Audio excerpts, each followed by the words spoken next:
Hey, this is Joe Castiglione, and you're listening to Not Another Sox Podcast. Can you believe it?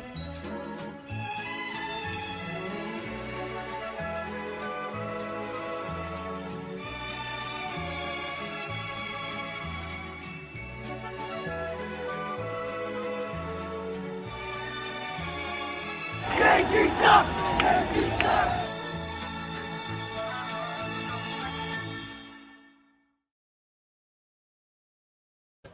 Buenos noches, amigos, and welcome to another episode of Not Another Sox Podcast. I am Jack Webster, here with our producer, Ian Doran, coming at you live from Providence, Rhode Island. Fellas, we are still mediocre.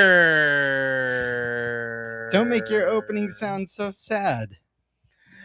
Oh, we are still mediocre! Yeah, I don't have the soundboard up right now, but yeah, we'll That's add right. Yeah. Here, hold on. I'll go to the Okay. soundboard button right now, and I will press it. Don't worry, that's not real. Don't worry, I got it. Oh, good. We're beeping. We're honking. Not a great week. Not a great week in Red Sox baseball. Again, Some might call it just another week if you're really kind of looking at everything right now. You know, you might even just call it a week in Red Sox baseball this season. This was the most week of Red Sox baseball that we are ever going to get. one of the weeks of Red Sox baseball. One of the all weeks of time. Red Sox baseball, baby. This is why all of our loyal fans are tuning in right now, just to hear the same old shit Yeah, about hi, this fucking Zoidberger. poop balls team. Poop balls team. Yeah. Every single person I see that sees me wearing a Red Sox hat, they're like, not a lot to cheer about right now, huh? I'm like, yeah, dude. Well, what's your team? Oh, I'm a Yankees fan. Oh, must be real fucking nice over there in your tower. No. In your 29 ring tower. And then I'll get out like a little knife and I'll poke him a little bit in the ribs. Yeah, with like a shank. I think it's like we're in prison, because we're in prison right now. This might look nice, but we're actually in a prison, and the prison is actually watching the Red Sox baseball organization. The prison right is now. being Red Sox fans Yeah. for some fucking reason in 2026. But you can't really change your allegiances now. Like, we've already picked a team. We've planted our flag. This is where we live now. No, I'm not at this point yet, but every once in a while during some of these shit butt seasons, I will just kind of like pick another team to be like, I like you now. And, Okay. you know, I'll cheer for them. I have not picked that team. I have not even done that with the Red Sox yet. I have given up. Okay. Yeah, I have been really putting this off, but I've given up. Completely different conversation, but it'll be interesting to see, you know, like what fun team I'm going to be like, yeah, go White Sox in October. Probably not them. Yeah, I mean, honestly, if you're hitching your wagon to a team, like the fucking Nationals are beating expectations. Yeah, I don't think they're gonna really do too much to truly add, but you know what? I'm still cheering for them too.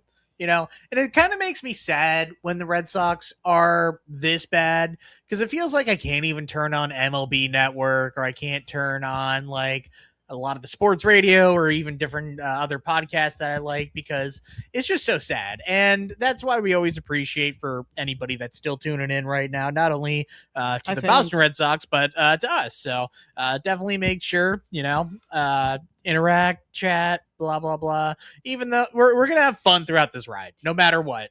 Yeah, But I mean, that's yeah. why we do a podcast, because we're having fun, right? I'm not Yeah. having fun as a fan, Yeah. having more fun as a podcaster than a fan.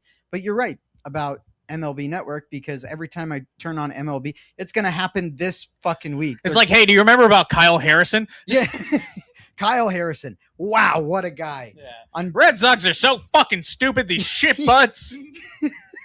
Red Sox let another one walk. How do you think Breslow feels right now when it pans to Breslow? He's like missing a chunk of his hair. He's standing in front of a laptop crunching numbers. Tomorrow they're going to go highlight plays of the week, and the first thing that's going to come up is the Red Sox getting shelled by Jazz Chisholm in the 9th inning. Was it the 9th? Only The eighth eighth inning, I guess. Yeah. Well, he didn't have to go up for the 9th. Yeah. yeah. No, I'm miserable. We have all kinds of stuff to talk about this week, which is quite unfortunate. Oh, yeah. So bad, but so much to talk about. It not good. It not good. Why don't we keep moving in chronological They order? suck so fucking bad. We had a pretty poopy Orioles series. And this one was kind of the litmus test because, like, we just came on here last week talking about like how good we are on the road and how bad we are at Fenway, and it just showed again because this Orioles team is also pretty mediocre. Like, they don't have the pitching to really stick around in the AL East. They're a bit of our Wario right now, where like they have lots of offense, but they don't have pitching and defense. We have plenty of pitching and defense, but we don't have offense. So it really kind of feels like, you know, the unmovable rock meets the like unmovable object or whatever it is. Yeah.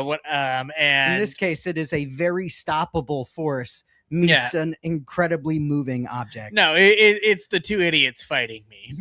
Yeah. It's the neither of these teams deserve to win this series. Yeah, it's the two bitches talking to each other going, that's crazy. That's exactly. crazy. Yeah. Yeah. It was embarrassing to watch. I mean, Pete Alonso was there. Yeah. I still have zero regrets about not getting him, truthfully. I would have preferred to get him if I had known Bregman wasn't going to come back, but yeah, I was going to say, like, obviously it has worked out in spades with Wilson. I did want Pete Alonso. You know, truth be told, he's been doing all right. Like, the offensive numbers haven't been crazy or anything, but the defense has been good for him, which is very funny. And he would have just cost money. Like, you know, as much as I don't really care about what we gave up for Wilson Contreras, I mean, Hunter Dobbins has been doing good. Shout out. We love Friend and respect him. Huge fan. Even if his dad doesn't like us anymore. His dad, the liar. What did we say? What did we say to piss off his dad? No. We not us specifically. Oh, not he doesn't. Us, the yeah, Red he Sox doesn't like did the Red something. Sox. He doesn't like the Red Sox. They're like, yeah, don't throw your 98 sinker. Now he's doing good. I'm like, okay, well, he would have maybe gotten called up for Brian Bayo, but yeah. Honestly, I would welcome Hunter Dobbins covering. For Brian Bayo but right I'm still gonna take Wilson Contreras. We're going off on a whole side tangent of the side tangent. Anyway, yeah, I don't regret not getting Shane Baz. Yeah, I don't either. This team's really, really disappointing. Except Wilson Contreras has shattered all my expectations. I knew he'd be good, but he's currently the lifeblood of this team. Hopefully that feeds into some of the other guys. Again, Durbin's starting to catch a little momentum. Izzy's been doing really well. Duran has been, staying on top of his game for the most part. So hopefully Contreras just serves as a guy who knows how to show up, do his fucking job, and go home. Yeah, that's the least of the problems on this team right now. It really is. So to recap the Orioles series for all of our fans who didn't watch the Orioles series for whatever congratulations reason, if you didn't. Yeah, honestly, I wish I'd gotten those hours back in my day, but 2 big fat L's to the Orioles and 1 big fat W. Yeah. One of the L's wasn't too big and too fat. Actually, that was Connolly Early's, I think, his only start where he gave up more than 3 runs so far this year, right? I would have to double check on all that, but he was exactly okay. And, if you can limit your bad days to 5 1/3 innings, 4 runs, 1 walk, and 6 Ks, you're going to do pretty good in this league. And he has shown you that even though he wasn't like on a lot of top 100 lists, this guy is a very dependable major league starter. He belongs here right now. He is, performing. He shows a lot of composure out there, especially for a young dude like that. So I'm very happy with what we've been seeing with Connolly Early so far. And if that's the worst of it, sign me up. And you know what I love and has been a pleasant surprise out of Connolly Early is that even for a young player, he is very consistent. Yeah. Like, we're seeing a lot of young players. Marcelo Meyer is a great example. We'll go on really hot streaks and then get cold and have difficulty getting out of it. You see a lot of those hills and valleys from developing guys. Early so far, what we have seen so far has been very consistently performing well. I haven't seen him have a ton of really bad days or really. I did just look it up. He had 1 kind of bad start, 4 innings, 5 runs on May 2nd against Houston. Sure. So, and the same thing, if that's really the worst of it, it's not, like one of these blow up starts we're going to talk about in a little bit here. Right. I'm sure like even if you give up 5 runs over 4 innings, your team still has a chance at some of those games. There has not been a single game really so far, looking at this game log, where he has not given you at least a chance to win, maybe outside of that one outing against Houston. Like, every time he's going 4+ innings, all the way up to 7 innings multiple times here. So he's dependable out there. Every day I see Connolly early up on, like, against any opponent, I'm not worried, which is a lot saying from essentially a rookie pitcher. Yeah, the consistency we are getting out of the young player that is early, I couldn't be happier with. Also, a lot more to say about that compared to other players on this team, because I'd like to point out, you said, he had one rough start against Houston, as opposed to he had a rough start in Houston and a rough start in Chicago and rough day in Cleveland. No, he had one rough start so far, and then Orioles game, you lose that 4-2, not ideal, but again, 5 1/3 innings, 4 runs. That is still a winnable game if your offense can connect with a fucking baseball, which. Yeah, and especially against a pitcher like Shane Baz, who's been hot as of recently, I will acknowledge, but, it's not like this guy should be going 7 innings, 2 runs against you like he was. He is remarkably average. I don't know why they extended him, and hey, who knows, maybe he goes off on a streak and makes me look like an idiot, but you should have at least scored 4 runs with that, lineup the Orioles are putting out and everything, so or the rotation they're putting out and everything, so that one, it's hard to blame the pitching when the offense has been one of the worst in the league right now. Well, nothing scares the Red Sox more than a pitcher with a 6 ERA. Literally, it's their greatest enemy. Trevor Rogers too came in. I think we lost that game. That was Rogers and Bayo, right? And a pitcher with a 6 ERA. Ooh, oh no. Yeah, but at least that Peyton Tolley exists.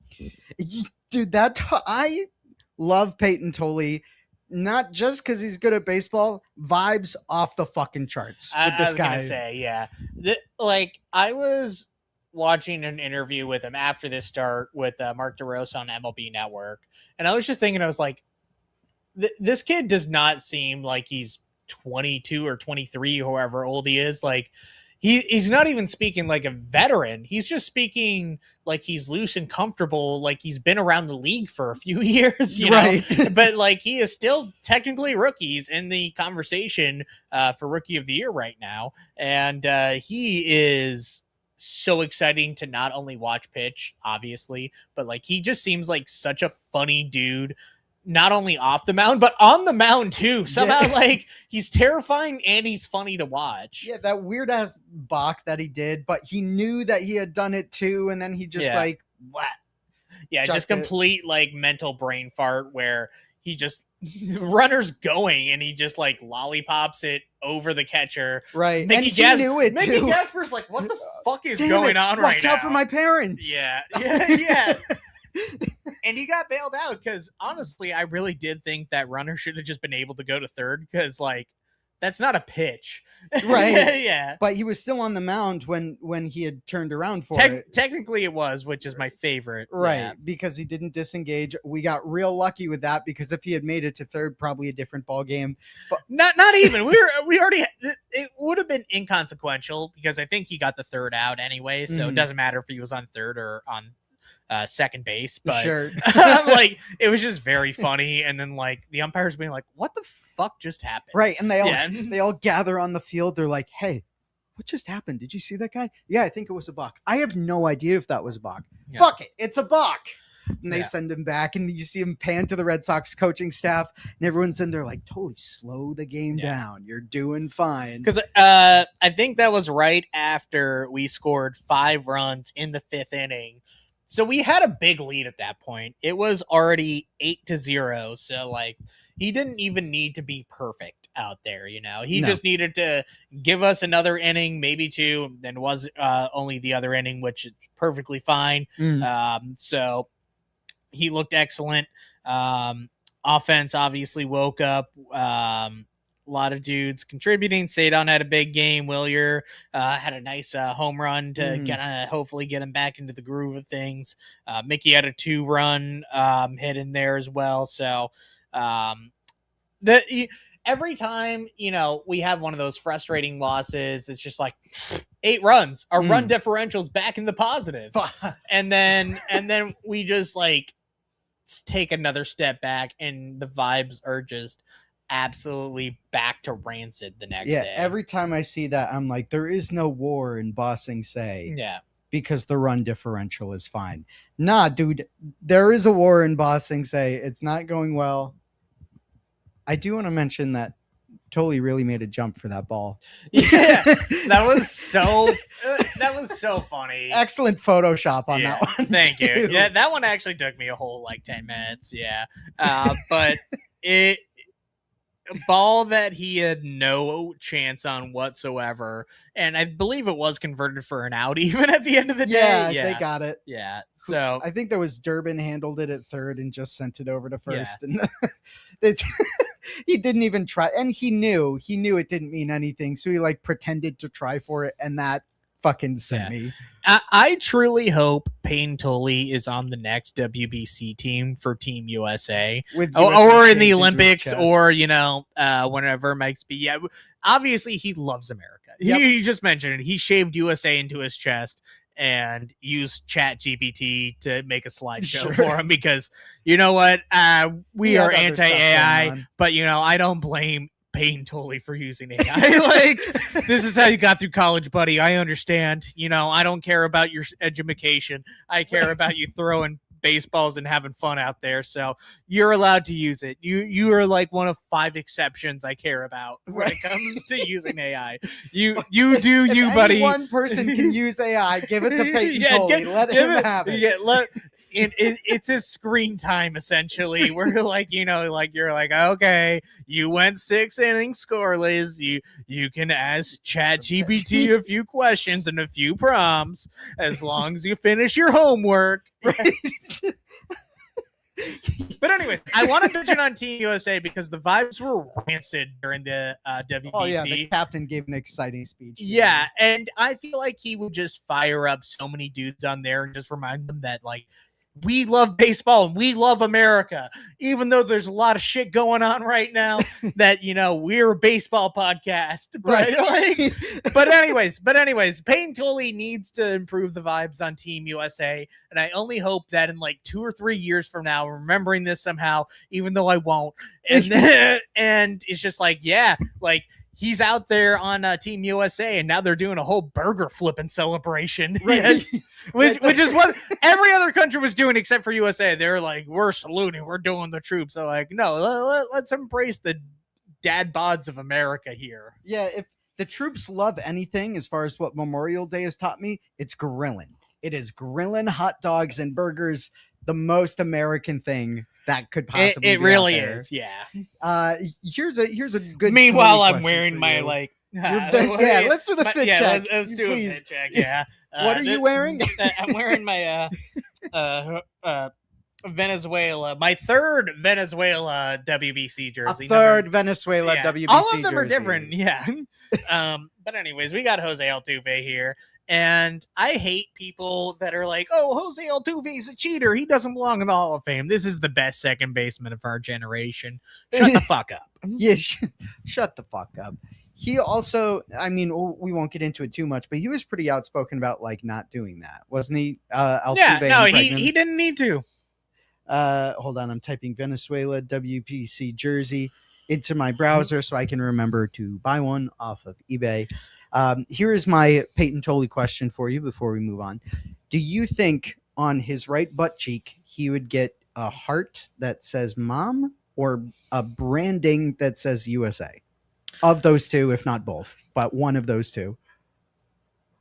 I think he's more likely to get the USA branding because obviously his mom is a big inspiration to him. I don't think he would put his mom on his butt. I feel like he would put a mom tattoo on his heart or somewhere else that means a lot to him. So Yeah. I feel like that's not a butt tattoo for him. I feel like the USA branding or whatever he wants to do, that's perfect for his butt. But yeah.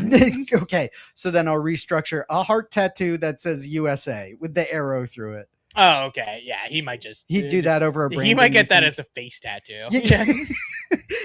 Or like a neck tattoo. Post yeah. Malone style face tattoo Yeah. that says USA in a heart.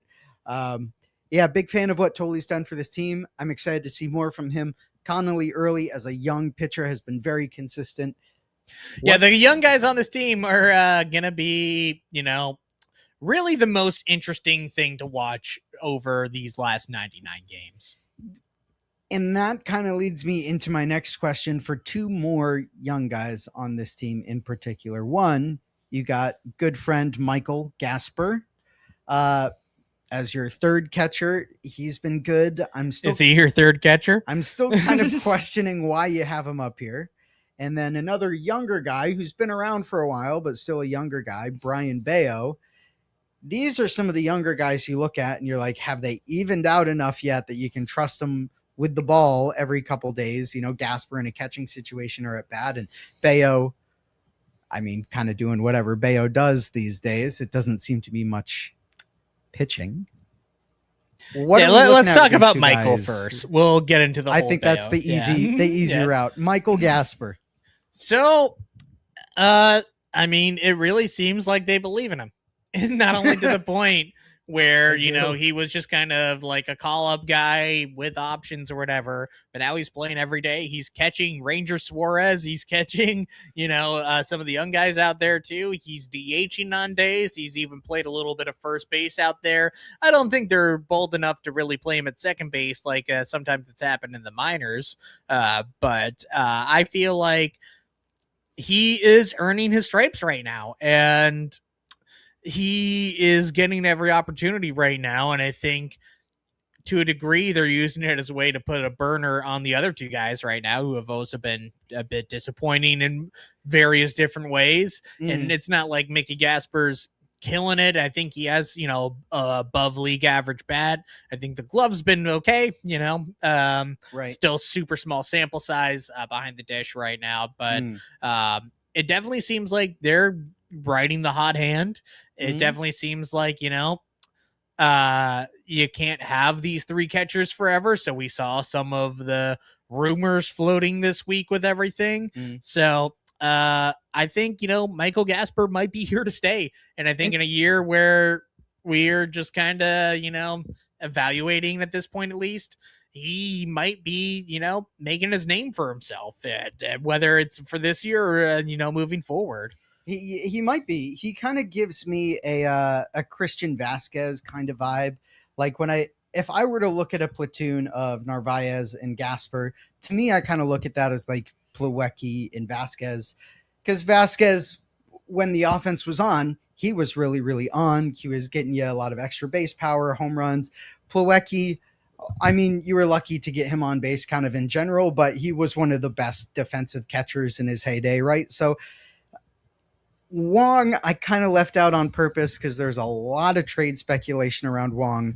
We'll come back to that in a bit because we're kind of like keeping a focus on the young guys. But Mickey Gasper, I wouldn't be surprised if he has a really high up year and then you sell high on him to a team like the Astros and get back your Will Abreu's, or you get back, your pitching prospects. I'm not too tuned into the farm around the league, but that's kind of what I see Gasper's fate being, is he gets really, really hot and you sell high on him. I can see that too. I would not be surprised on that. I don't know how much I will say, with the way the current team is, normally I wouldn't like carrying three catchers for as long as we have so far. But I think given some of the versatility with some of the guys on the roster in terms of catchers, you let it ride and you give some guys some rest and you showcase some guys, and maybe you find whatever the best deal is, whether that's selling high on a waiver claim in Michael Gasper, or, maybe a team wants Connor Wong just down the stretch because the bat's been hot. And I'd be surprised if they traded Narvaez, but hey, maybe a team overpays Sure. and you're like, I want this Gold Glove catcher that Right. team control for another 4+ years after this. So, I would probably be more surprised if Narvaez is traded, just because he seems like he is more of an org guy, Locked and in, yeah. he's still owed league minimum. Same with Mickey, and I think even Wong's only owed so much. Yeah, at like this maybe point. going to arbitration soon, but almost. Yeah, nothing. it really not that much at the end of the day. So, if I had to guess, it might be Wong, because it definitely seems like the org thinks the least of him. Yeah. And even though he has a slightly above league average bat right now, a lot of the expected numbers aren't great. So I think they might try to sell high on him even. This might be selling high on Connor Wong right now. And I hate to say that, but that's also a possibility. You have to really think about that over, the fact of the last 2 seasons. I'm a truther. I'm a Connor Wong truther. I wouldn't lie to anyone about it. I've also kept no secrets that I'm a Connor Wong truther. But I think this is probably about as high as you're going to sell him. I do agree with you on that. He's a really tricky catcher to put a price tag on, because he had a really good, well, not a really good, he had a slightly above average defensive year and then a really below average defensive year. Right now, he's probably about average with the defense. Slightly. I think above I checked the average other day, bat. slightly below, but not killer. Yeah. The last few years, he was killer behind the plate. was. He was truly one of the worst defensive catchers in baseball. And this year, and even last year, he was below average. And now he's kind of being out there. Yeah. Yep. He's absolutely out there. Sorry, I got distracted for a second. My trade rumors went off. Yeah. The Diamondbacks signed Max Kepler. Okay, sure. Yeah, cool. Absolute move of all time. We'll see what happens with Connor Wong. I like him a lot. Would prefer to. Connor Wong, 0 blocks below average, which is actually a huge improvement for him. Yeah, what was he last year? -7? He has been, that's been his big bugaboo, is he has been one of the worst blockers. He was like -13 over the last few years. Caught stealing's above average 0, which is technically below league average, and -2 for framing, which is also below. So still below the expected weighted on base, 285, which is very low. It's a lot of blue. Sure. It's a lot of blue. It's a lot of blue. Actually, in fact, it is all blue. Oh, If you go onto his Savant page, none of it's above league average. you want I should explain the chart? Yeah. It's all blue. It's all blue. Not good blue. This is pretty bad blue. But here's the thing: catching is so thin that let's say a team has their backup catcher go down, they would trade something for Connor Wong, and that happens every year. A catcher goes down on a contender, and you need somebody to go out there 2 times a week and catch the ball and not look like he's never played a game of baseball when he's hitting, and that's Connor Wong. That's. Do I expect the return for Connor Wong or Mickey Gasper to be relatively high? No. But I feel like, for what we gave up for Carlos Narvaez, which ended up being a sub 100, top 100 prospect, and Elmer Fudge Rodriguez. Oh, yeah. Elmer Fudd Rodriguez. Yeah, Elmer Fudd Rodriguez. And we got 6 years, and now Narvaez is a bit more proven. The value's gone up, I would even argue. So, if you were to trade him, you could actually probably get something in return. Right. But I don't even think it's worth it. I don't think so either. So, I think if we are still in the same position, there's no rush. They want a little bit of competitive talks and trade talks and everything. So. It's something to keep an eye out for the deadline, no matter where this team goes. I agree. We got just a few moments here before we go to break. Here's a great question for you before we do. Would you do a 1-for-1 Wong for Teal? Yes. Yeah. Yeah. Okay. Yeah. Done. Would you rather have $1 or $2? $1, because I just believe in my hustle like that. So you do a 1-for-1 Connor Wong for Kyle Teal. I mean, I think it's very possible. Even though Kyle Teal has not played a single game this year. Yeah, well, I think that's why the White Sox needed Connor Wong. Which the White Sox are just the Red Sox that didn't make the Red Sox. Yeah. Except David Sandlin, who we miss. But You had an exciting trip to Portland. I'm excited to hear about that when we come back from the break. You got a big old bucket of fries. Can't wait to hear more about that. Was a huge bucket, by the way. Why don't we get ready to go to our break over here? Any guesses as to what our commercial is going to be? And you can't say Car Shield. Today's commercial is going to be tequila.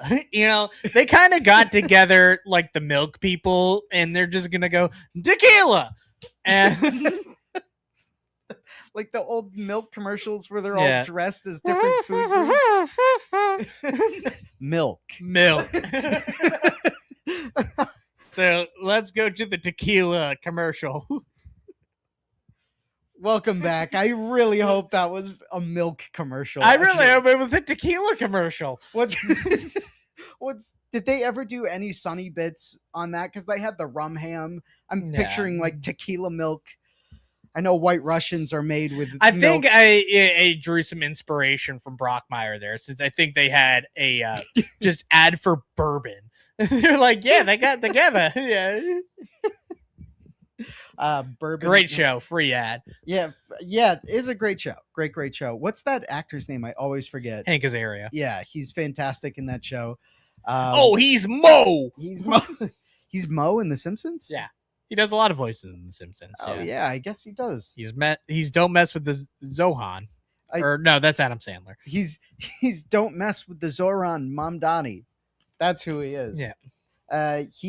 One of my favorite roles of his was in Night at the Museum 2, where he plays King Tut. Yeah. And he has a lisp.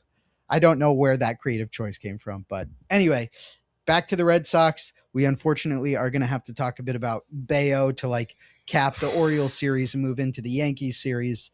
But I think even more importantly, speaking of Brian Bayo being optioned down, you had a wonderful trip to Portland, saw the Sea Dogs and ate some fries. Yeah. Let's talk about that before the impending doom. Portland, a very great city. I've been there probably 6 or 7 times. I've probably been 4 or 5 times. But anyways, 6 or 7. Yeah, it could be 6 or 7.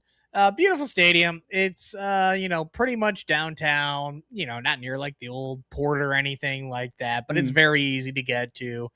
The food options may have not been the best. It was very standard, menu. Yeah, small venue, older, 20 plus years for a minor league stadium at this point. You are going to have limitations, but anyways, the most exciting thing was they were offering a big helmet of fries.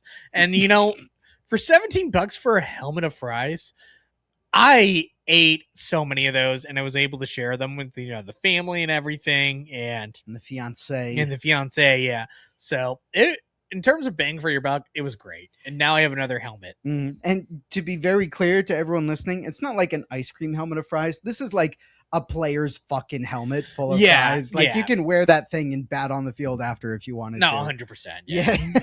Yeah, I'm surprised you finished that whole thing. It was probably 2 pounds of French fries. Yeah, in there? That's insane. I can't believe I ate the whole thing. Yeah. They won the game, didn't they? No. Fuck.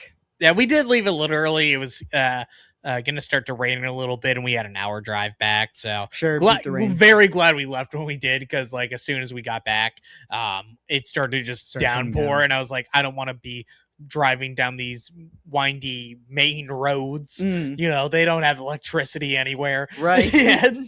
I'm from Portland. Very cool though, and they gave us free tickets, so thank you, Portland. And no Franklin in that game. No Franklin. He did pinch hit later and he struck out, so I did. You did see him then. I didn't see him strike out. So that was fun still. Well, speaking of guys that were sent down, Brian Bayo was sent down. Surprised he wasn't sent all the way down to Portland. Yeah, down not to the little spinners. Yeah, not good. Yeah, I don't. I'll start off with this because we're gonna have a big overarching Brian Bayo conversation, I'm sure. Yeah. I don't know why they didn't do an opener, because it was going. I don't know why they were just willing to mess with success, and I do kind of like the idea of trying to get Brian Bayo back on normal starts on everything, where you don't have to use a guy that's going to give up like another run or two. We talked last week. It could have been Greg, could have been Eduardo Rivera, could have been any number of dudes. But at the end of the day, I feel like it's such a blip on the radar that it became a big narrative with the opener. And obviously, the numbers speak for themselves where it's a 9 ERA 9 ERA with him starting normally versus like an under 1 ERA with him being the bulk dude. But it did not go good. Did not go good. Nick Pivetta, in one of his final years with us too, had a very similar treatment. He was a starter and had like a 7 ERA, moved to the bullpen. He had like a 2 ERA. Bayo, same thing happened. They had a really good conversation about it where they were like, the idea behind the opener for Bayo is they'd open a lefty like Samaniego, Moran, and it would force the other team to put in all their heavy righty hitters. And then in the second inning or third inning, you'd bring in Bayo to face a pretty much entirely righty lineup. And I mean, you're not going to switch out all your heavy righty hitters in the second inning just to combat Brayan Bello. That'd be silly. So like there was strategy there, and you're right. Why did they fuck with that when it was good? Well, obviously Giovanni Moran and Tyler Samaniego were bad in that role. Yeah. Yeah. Mm-hmm. So unless you've used Danny Cockenballs, who has also been bad. I guess we side contract. Yeah. Tiny contract. It's going to mean nothing. Yeah. But anyways, it's not like, I guess they wouldn't want to use Greg out there, which we kind of talked about last week. I know it's floated out there for some people, but I get the idea of, wanting to like mess with the lineup. And it was very funny because in at least 2 of Bayo's opener starts, they batted around. So he was just facing the top of the lineup anyways. Like it did not work out for him. This was complete regression Brayan Bello. It first pitch of the game, a double, and it just snowballed from there. There was a call where you might have been able to get out of the inning, but we didn't challenge in time, and then it pooped his pants from there. And actually was fine really the rest of the ball game, but like when you're already down 6-0 in the first inning on a Thursday afternoon, that game's just a complete wash. Pack it in. Yeah, we're done. And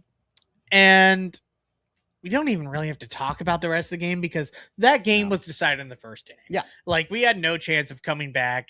I don't even remember who we were facing. It just seemed like lifeless. I know the Orioles, but like pitcher? Yeah. But it was just lifeless at bat, which is a whole other conversation. But I feel like what really did Brayan Bello in getting sent back down to the minors, which I feel like most of our viewers already know, is not only, the bad performance, but just the shit attitude after. Like, I'm a starting pitcher, I nobody's questioning me when I'm doing good or anything. And apparently the translator was even pretty generous from what he said, according to all of our Spanish friends. So it was a shit show. I think they're kind of waiting for Garrett Crochet to come back before they had to make the move, but now they're going to go to Jake Bennett. He's going to be kind of, on a shorter leash, I'm sure, especially with all the other young lefty starters right now. So we will see what comes out of that, but it was needed from Bello just to reset. I'm willing to bet we see him at some point later on in this season, but for right now, just go down there and figure all of your shit out, dude. Yeah, and it's no fucking secret. It's all a head game that's been going on with him because, like, he has shown pretty good pitching stuff, right? He's gotten whiffs. He's been really good playing against other teams, and he's just given up run after run, getting himself upset, and then he gives up a run, and then it's a vicious cycle. I guess what they told him was, we're sending you down because we need you to fall in love with baseball again. I think that was the quote out of it, but the real reason is they need him to kind of get some mental fortitude, because it's not even the stuff. It is just like once he falls behind to a dude, he is just pooping his pants. Yeah. That's it. He's I don't want to say he's not good in leverage situations, but he really puts himself in a corner when he's behind. But he's bad. Yeah, he's not good in leverage I don't wanna say situations, he's but not he is good, but actually he's pretty he's bad, actually yeah. pretty awful. Yeah. Yeah. It's a shame. I hope he gets his head right. I think you're right. We'll see him again later this year. Ton of reasons to see him. Major league pitcher. You're going to get more injuries. Chapman is struggling with a hamstring injury right now. He's just got to get his head right, and I hope to see him again.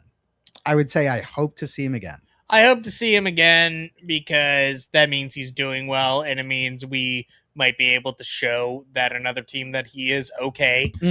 I don't know how much of that contract you would have to eat to really get rid of him, but like you still are owing him all that for right now, so I'd rather have him do better, and we should have flipped him in the offseason. I was always big on this. I'm not gonna lie. I thought we should have sold high on him, and would have ended up working out pretty well. So they should hire me for GM.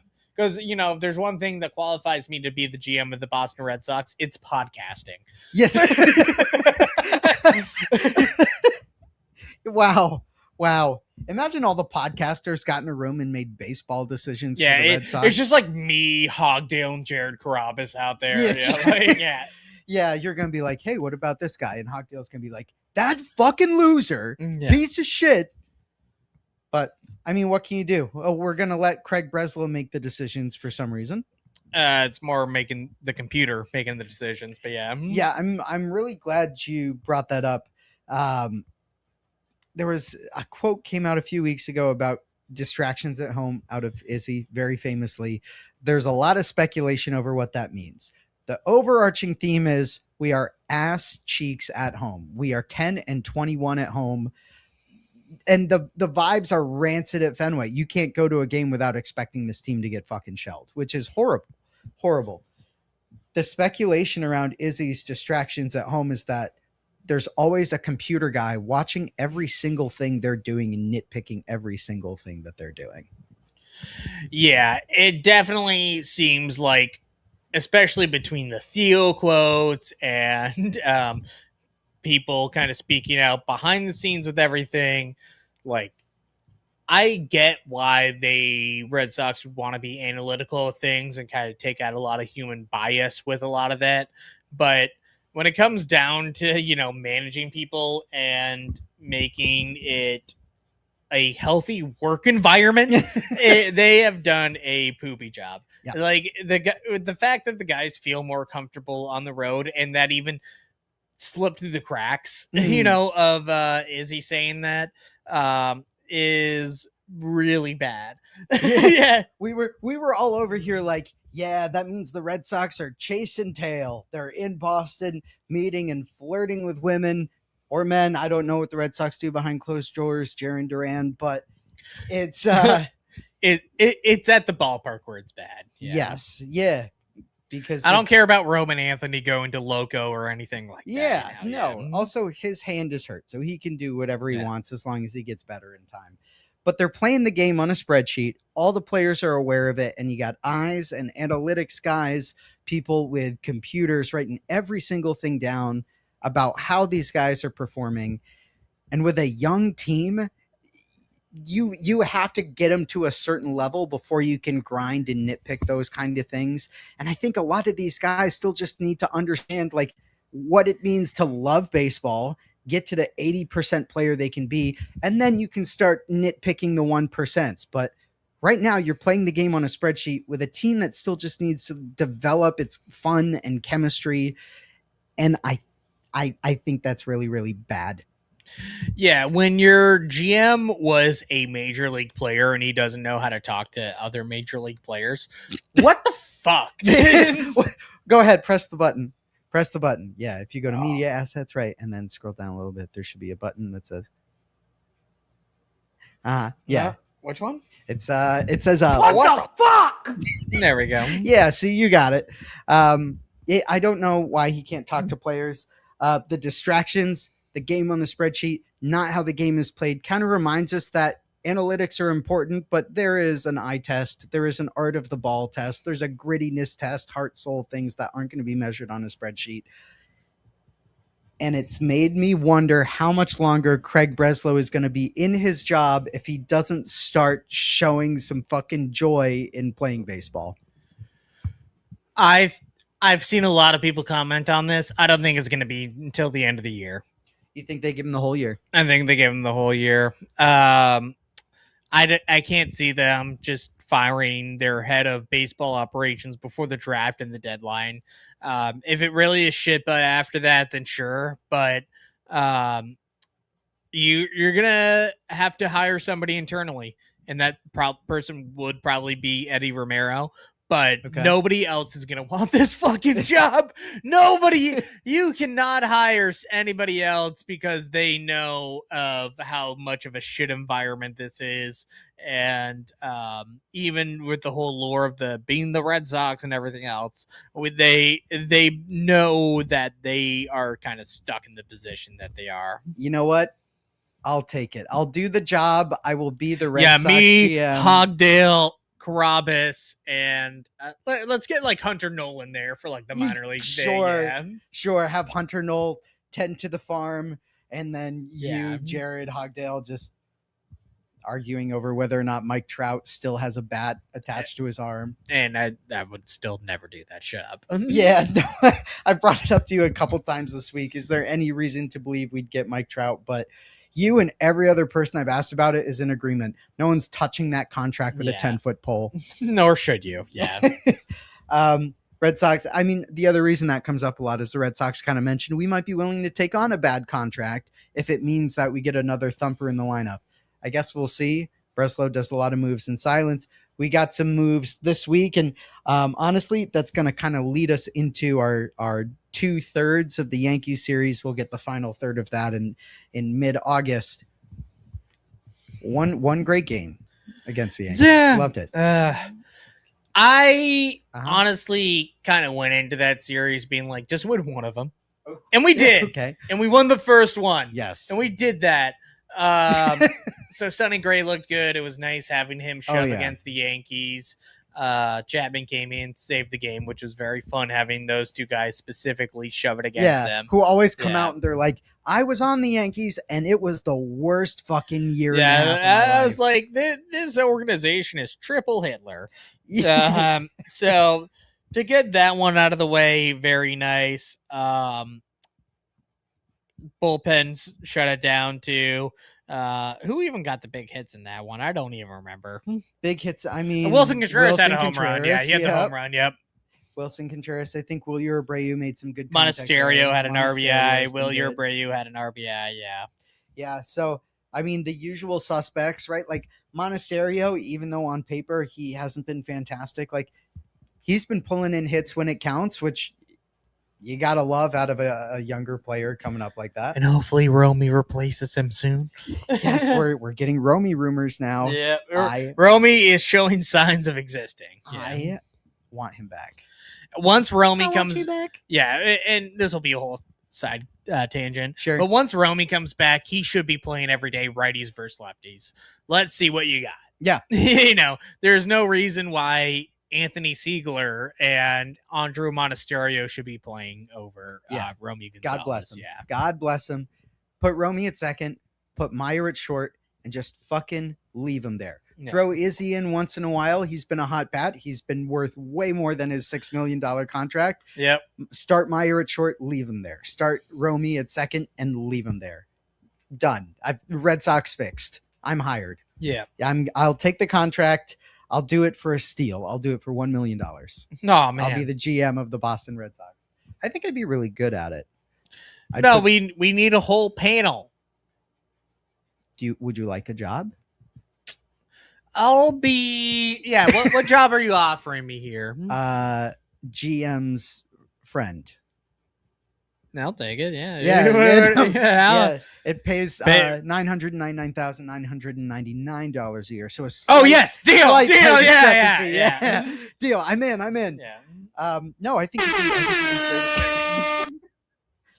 you'd be great at the job. Second Yankees game got rained out, and then there were no more Yankees games. Yeah, no, I can't believe the whole weekend got rained out after that. Yeah. It was crazy. They called I both wanted to games. listen to the game on the radio on the way back, and I was sad that I didn't. Yeah. Yeah, what? That's okay. Let me spoil it for you. The Red Sox suck. That's it. That's the whole part. But going into that series, we had Tommy Kahnle officially had been added to the roster, which I think is a good move. Yeah, there was room for him. There's definitely room. Also a veteran guy, like has had a few struggles in recent years, but there's room for him. I trust Tommy Kahnle. He gave you 2 innings in that Bayo start, so that's what you really needed. Yeah. Yeah. And then the man we've all been waiting for, the big trade, the Red Sox acquired lefty Josef La Sorsa of Team Italy. It was so funny when that trade happened because I think everybody just let out a collective "Who?" Can we add that to the soundboard? The Snoop Dogg "Who?" Yeah. I'll do that. Okay. Hi, We always say this and then we forget. Yeah. But anyways, WBC legend. Yeah. We have a friend for Greg now that obviously he's familiar with. He is him as his WBC celebration was. Yeah. I'm him. I very funny. His first pitch was so bad. Yeah, his introduction to the Red Sox was a 3-run home run to Jizz Chasm. Yeah, to Adolf Hitler. They do have a lot of similarities, don't they? Oh, both from Connecticut. Well, thank you, everyone. That's our show. Believe Network has canceled us. Thank you for the opportunity. Yeah. Like, comment, subscribe to Pod on Lansdowne on the Believe Network. They're the only representation now. Yeah, we've been fired. I thought I liked Joe La Sorsa, and I looked up his numbers. I don't get it at all. None of the numbers are good. Even his minor league numbers were like pedestrian. Why would you send down Tyler Samaniego just to sign a worse Tyler Samaniego? 2 Tyler Samaniegos. I guess yes. I'm asking the same question. Why? What's Joe La Sorsa give? I guess at turn and burn, you gave up literally just cash for him, which means nothing for the Boston Red Sox. Right, so. And a rookie contract, so the minimum, right? Yeah, he's being paid the minimum. He's been up before. And hey, maybe there's something that they're looking to just tweak for him, and this first outing means nothing, maybe they're like, oh, change your release point and throw your slider on this grip and he figures it out. Who knows? I'm not willing to say that like this is a complete wash just based off of that literal first pitch. Right. Yeah. Right. As far as small sample sizes go, it's the smallest possible one pitch. It's about as small as possible you can sample size. size. So I don't really get it in a vacuum. Honestly, I'm willing to bet he's better than Danny Cockenballs, which I probably would have DFA'd to make room on the roster for Tommy Kahnle and everything. So I get why they wouldn't necessarily want to. I get why they want to keep Brian Watson around. I get why, there's sometimes roster politics. I'm not going to be oblivious to that either, but it really just seems redundant. Yeah. Yeah, I've seen this left-handed rookie pitcher before, but I think they optioned Samaniego because, like, you can, and because with the bullpen, you already have a lot of young guys in there. Slayton, young guy. Samaniego, Moran, both young guys. I think you got to keep Danny for the time being, just because he's been in the league long enough to like keep people under his wing. I hope we get more out of La Sorsa, and I guess I get why they did the move, but I don't understand why La Sorsa and not, someone else like you. Yeah. You would they could have DFA'd me. Yeah. Yeah. You'd still get paid if you got DFA'd. Yeah. But anyways, I hate this team. Yeah. This team's not exciting. I do want to, spin a positive note here before we go into our mustard takes for the week. We haven't had to think about it at all, which is such a fucking blessing. But the outfield defense for this team has been so locked. I have had zero questions about how they do their work. Yeah. It really has been. Yeah, and actually, I'm going to give some credit to the infield defense too, because they've been very good too. They've been a lot better than the last few years, because the outfield defense has been good the last few years, but the Right. infield You have defense 2 Gold Glovers out there, right? But like the outfield defense is just the best in the league. I don't need no spreadsheet to tell me this. Yeah. Yeah. Yeah, it's outfield defense has been great. You have 2 Gold Glovers out there. Abreu has 2 on his own, so you have a total of 3 Gold Gloves in the outfield today, which is great. Duran has shown a lot of defensive improvement. Roman Anthony, very surprisingly strong defensively, and then before that, and then you have 2 Gold Glovers out there in center and right. Yeah. Right, and even Ref Snyder was good in the outfield. Yoshida is like fine enough in the outfield. He's bad. Yeah, but let's not fool ourselves. Right. Yeah. But this is an emergency situation. Yeah. Yeah, we're putting him to work. I still love me some Massa.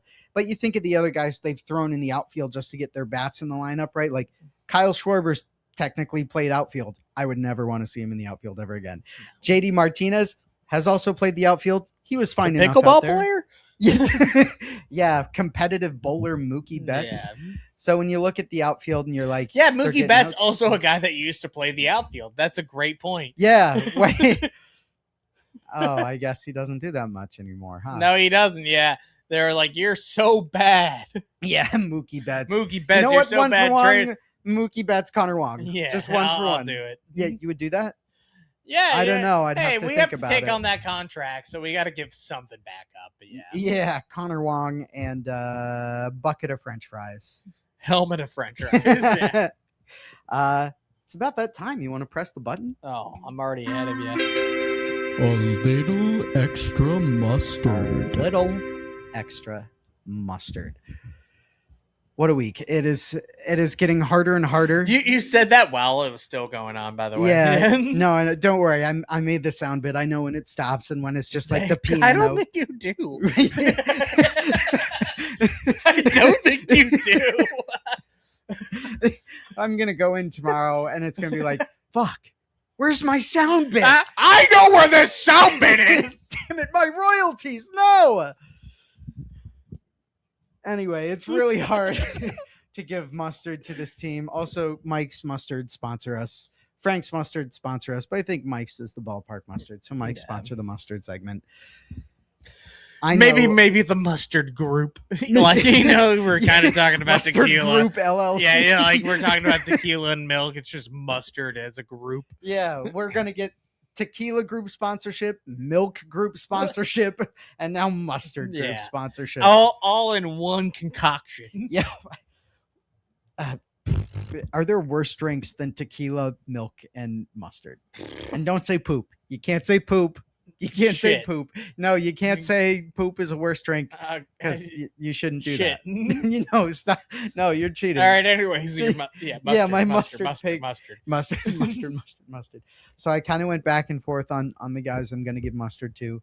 I did settle on Aroldis Chapman, who is dealing with a hamstring injury this week, and he still showed up and he shut it down, which you'll love to see.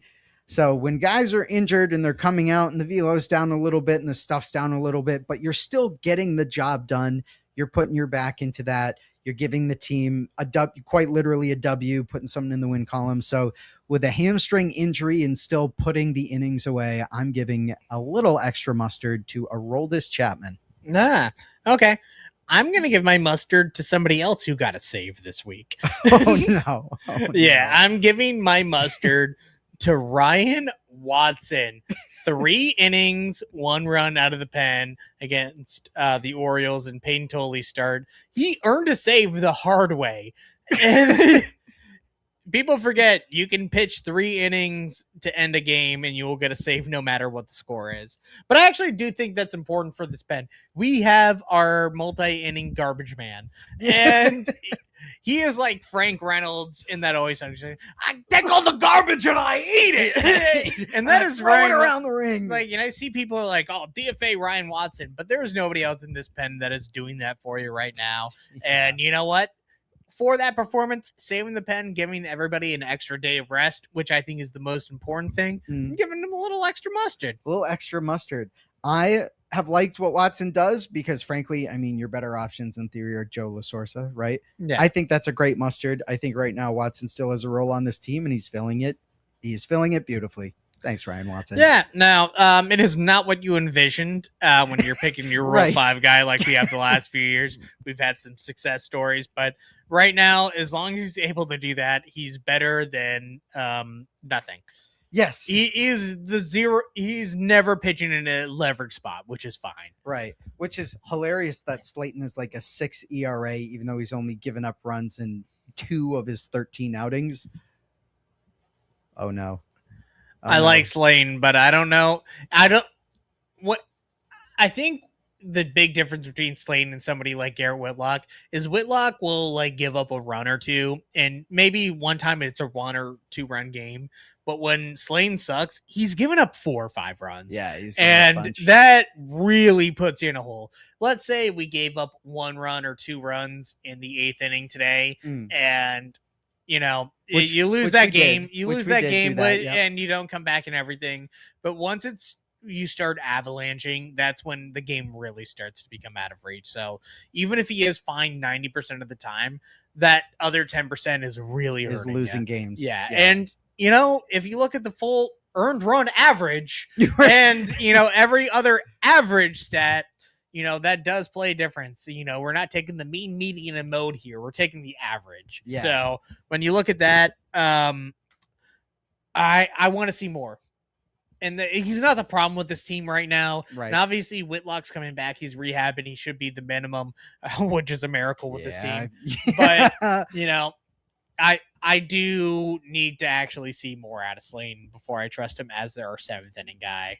I agree. Did you say mean, median, and mode? How was 7th grade math class today, buddy? Yeah, good. Yeah. Yeah. It's a true thing. Yeah. Well, I think the mean The mode is is 0. The median is the median might still be 0. Yeah. But but the average is bad. Yeah. Well, anyway, ending on a positive note, excellent mustard pick. I thought Ryan Watson did great. Big fan of what Chapman did. I'm going to pat myself on the back, Ian. Good mustard pick, Ian. Way to go. Yeah, I can't wait to see who he's traded for. Yeah. That's going to be next week's episode, Almost on Lock. Like, comment, and subscribe. Thank you to the Believe Network. Please don't cancel us for saying things about Jazz Chisholm. It's all in good fun. Oh, I hate him. And if you're Jazz Chisholm listening to this, I'll give you our address if you want to come over and fight us. Thank you so much. I love you. Okay, love you. Bye. Okay, love you. Bye. Okay, love you. Bye.